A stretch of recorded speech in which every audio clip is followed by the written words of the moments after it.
Ideas, I said. I pulled my phone from my pocket and placed it on the table.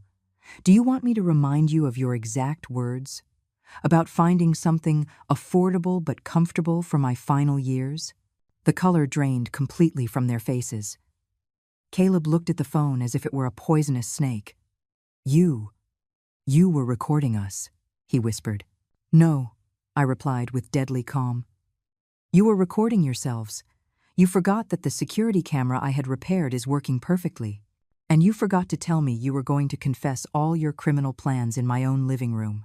Chloe shot up abruptly, knocking over her chair. How long have you been spying on us?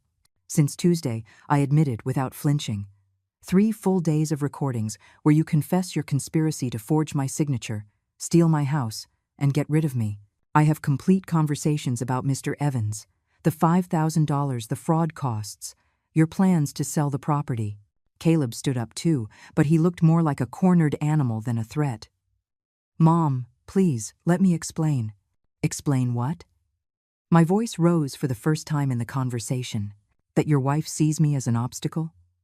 That you've been lying about looking for a job while you plan to rob me? That you consider my life to be worth only the $150,000 you can get for my house? It's not like that, he shouted, but his eyes were filled with tears of desperation, not sincerity. Then tell me, Caleb. I stepped toward him until we were face to face. When Chloe said it was time to stop seeing me as your sainted mother and start seeing me as an obstacle, what was your answer? Silence. He knew he couldn't lie because I had the exact recording of that conversation. Your answer, I continued relentlessly, was, "You're right. It's time to think about us." Those were your exact words. Caleb, after 35 years of sacrificing for you, you decided it was time to sacrifice me for you. Caleb collapsed into his chair, covering his face with his hands. For a moment, I thought regret had finally arrived, the realization of what he had been doing. But Chloe hadn't given up. All right, she said, regaining some of her composure. Let's say you have those recordings. What are you going to do with them?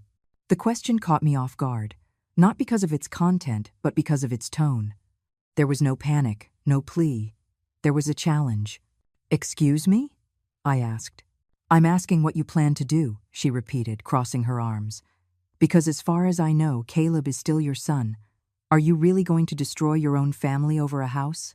The audacity of her response left me speechless for a moment. Even after being completely exposed, she was still trying to manipulate me. Destroy my family, I repeated slowly. Chloe, you two already